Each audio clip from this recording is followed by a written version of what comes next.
Hello everyone, welcome back to another episode of our entitled people. In today's episode, half-sister claims she had no other dress to wear but her own wedding dress.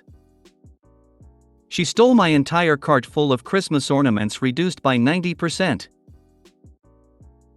Crazy woman tries to steal my Oreos from my cart. Before we get started, make sure to subscribe so you will never miss a video. So let's get started. Half-sister claims she had no other dress to wear but her own wedding dress. I've been stewing on this story for a few years now and decided it was time to finally voice it out. This happened back in the beginning of 2017. The cast: John, my brother; Jane, my sister-in-law; Susan, my half-sister; me, Taljabel. Forgive me for formatting, by the way, I'm on my phone. Let's begin. Back in 2016, my brother announced that he and his girlfriend of many years were engaged and were planning on having a wedding the following year. They gave 9 months' notice, at least, to people who would be invited and also told what the color theme for the wedding would be: purple. In that time between the announcement and the wedding date, I was easily able to order a dress from an online retailer in London, have it sent to me, and still had time to replace if I needed. I did not. 2017 comes and the wedding weekend has arrived. I live in a different state to my brother, as my mom and I moved from our hometown back in 2013, so we both had to travel across the ocean back to the mainland to attend the wedding. The wedding was absolutely gorgeous. Sunny day, on the beach. I couldn't help but cry because my work of a brother was actually marrying the mother of his children and love of his life. He had never seemed happier. John and Jane had 3 kids together already, and the older 2 were flower girls, which was sweet. Now, John is technically only my half-brother. We share a mom but not a dad yet. Growing up, it's my dad who raised John and I, so to him, my dad was his dad. My dad, prior to marrying my mom, had a first wife and couple kids with that wife, including Susan. John and I have always had some issues with Susan. She was only my half-sister, not John's, but he still included her in the wedding and such as a family member and guest. I hadn't noticed at the time, as I was too caught up in the whirlwind of my brother's wedding ceremony, but Susan wasn't wearing purple. No. She was wearing white. To be specific, she was wearing her white wedding dress to someone else's wedding. John and Jane were pissed. Especially Jane. Cue reception. Some people have changed clothes. It was my first ever wedding, so I didn't think that far ahead and still wore my soft lilac dress without a problem while everyone ate and shared some drinks, interacted with the bride and groom, what I assumed to be normal wedding things. But Susan. Oh, Susan. She was feeling extremely sad and lonely because no one was paying attention to her, the 30-plus-year-old woman who wore her wedding dress to someone else's wedding. I wonder why no one wanted to interact with her. Susan began crying maybe halfway through reception. Openly, loudly, and in a way that clearly begged for someone to come notice her. I'm a nice person, so I tried to be the good half-sister I should be and bit the bullet to go sit with her for a little while, ask her what's wrong. Susan, no one is paying attention to me. Me, while staring at her confused a little, what do you mean? Susan, everyone is talking with John and Jane but no one is talking to me. And when I try to speak with John and Jane, they don't talk to me. I sighed internally, and couldn't help but wonder how she didn't connect the dots. Me, Susan, it's their wedding. Of course everyone is going to be talking to them and they're going to be busy. Susan, I don't care. I'm John's sister, so he should talk with me more. Actually, lady, you're not his sister. I am. But okay, whatever. I was able to slip away and spend time with some other family who weren't acting as if this day was all about them. After the ceremony, Jane admitted to me she was livid about how Susan wore the wedding dress. She had plenty of time to plan for the wedding and get appropriate attire, but when finally confronted, Susan said she had no other dress she could wear. This is perhaps a boring tale to most, but even 3, nearly 4, years later I'm still pissed at my half-sister for doing that. My mom, John, and Jane are also pissed about it still. I've since cut contact with Susan. Her and I never had a good bond anyway, and as far as I could see it, we just shared a dad, but I almost never had to deal with my dad's previous family. As far as I know, John and Jane have limited contact with her, but that can't be helped as they live in the same city as her now, while I happily live in a place where an ocean is between me and her. Edit: I finally had a chance to speak to my mom about Dad's previous marriage, as I had some comments expressing concern that my dad's lack of commitment to his other kids was of concern, and here's what I found out. My dad was baby trapped into the marriage by his first wife. When she fell pregnant, my dad stepped up and did what, at the time, was appropriate and married her, as he believed the child was his and the first wife said it was his baby. After the baby was born, she admitted the son was not my dad's. Despite the son not being dad's, he stayed with first wife to raise the child still. First wife then falls pregnant with a second child. This one is Susan, and Susan is my dad's. First wife had a nasty habit of abandoning dad and the kids for days and weeks at a time without saying anything. This left dad to look after both babies alone until she came back. I believe this was some of her affair habits. On a random night, first wife actually packed all her things and the kids' things before taking both son and Susan, leaving my dad, who woke the next day to the aftermath of first wife leaving. It was first wife who disassociated from my dad for no actual reason. Mom told me that dad had no choice but to give up rights to the son and Susan because first wife wouldn't let him interact with them at all, nor herself. Please note, my dad was not abusive to her in any way, rather the first wife was the violent one, and Mom explained that there was something wrong with her mentally but never sought help.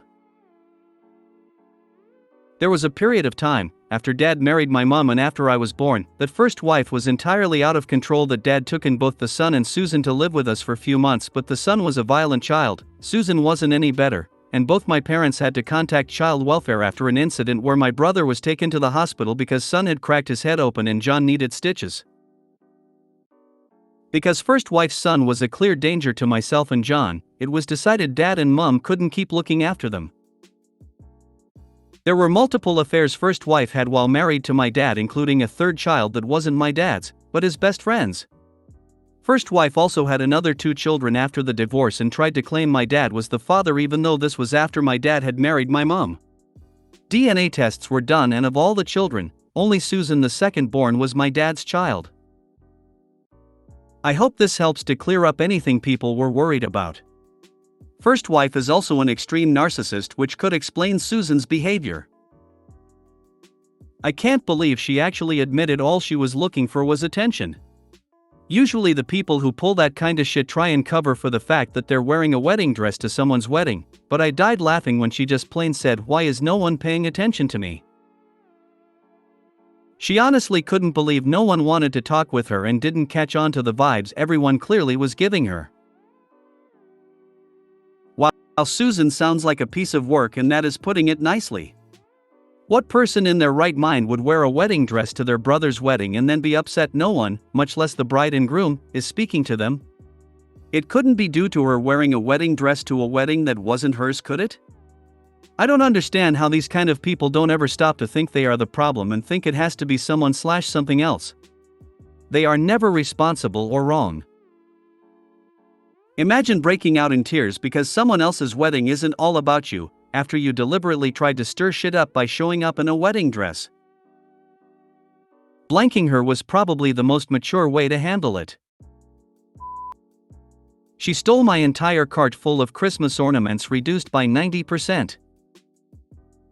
This happened a few years ago, but a Reddit post I just read made me think of it, and I am still annoyed every time the memory comes back. A lovely store that sold the most exquisite Christmas tree ornaments had reduced them all by 90%. I was so excited, I spent 3 hours picking through baskets spread all over the large store to fill my cart with gold and crystal ornaments. Everything was tossed in together and I painstakingly picked through the jumble while visions of my gorgeous tree danced through my head. Then when my back was turned, someone took off with my cart. I questioned the salespeople and all those who were standing nearby. In the minute my back was turned, a lady grabbed my cart, headed straight to the cash register, took 2 items off the top and told the cashier she didn't want those too. She bought every single item I had spent 3 hours picking out. People that horrible deserve to get shingles or an equally unpleasant and painful experience. Thank you. I appreciate that thought. LOL. I was so tired at that point, I was only able to pick out a handful of similar ornaments. I cherish them because I cannot afford to buy anything that's special at full price. I mean, 90% off. My tree would have resembled something out of a designer magazine, yet I would have decorated on my own. Is it awful to hope that her shingles are on her eyes and genitals? May they wake up every morning and step on Lego barefoot. I wonder how long she was stalking you in your cart to know that she wanted them. I never even considered that, but it sounds feasible. Most people were just grabbing random things in the chaos. I'm enraged on your behalf. I would have chased her down in the parking lot and stolen them right back. I hope that her cat pulls down the tree and all the ornaments shatter. Crazy woman tries to steal my Oreos from my cart. This just happened and I'm still wondering what this woman was thinking.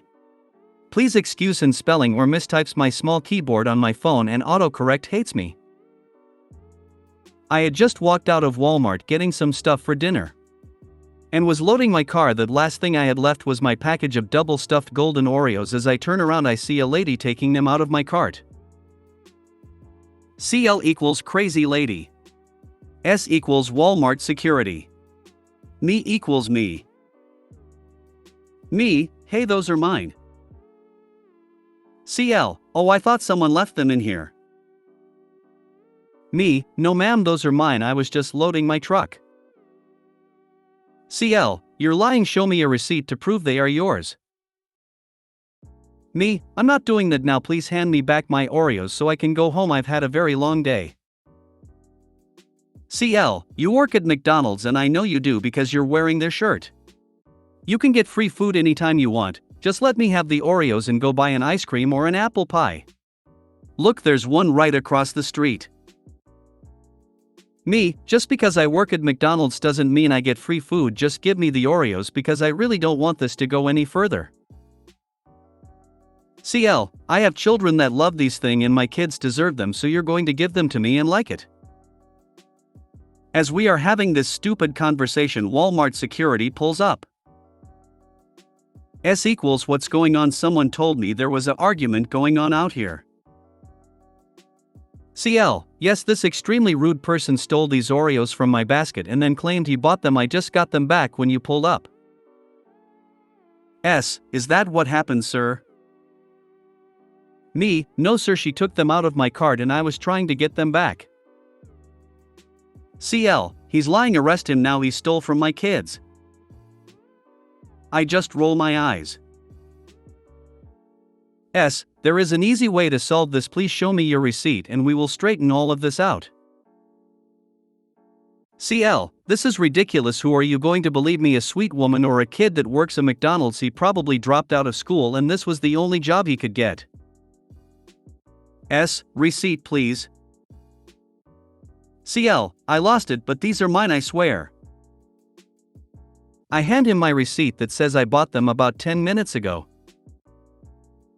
S, ma'am, it seems to me that you are lying, but we can go check the cameras just to make sure. CL, OMG, why wouldn't you just given me the Oreos? It's not like you needed them. She then walked into the store without another word. What is wrong with people? They didn't have parents that loved them enough to discipline them as kids. I was in Costco and as usual picked up a rotisserie chicken. I'm now looking at produce and a lady who does not speak English as a first language reaches in my cart, takes my chicken. I looked in her and she said mine and waddled to her cart. I do not poke at crazy, so I walked away with many people looking, going WTF.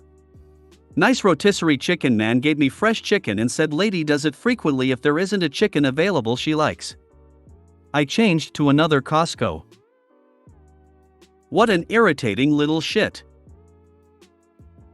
If you made it to the end of the video, thanks for watching. Don't forget to like, subscribe and share, and we will see you in the next video.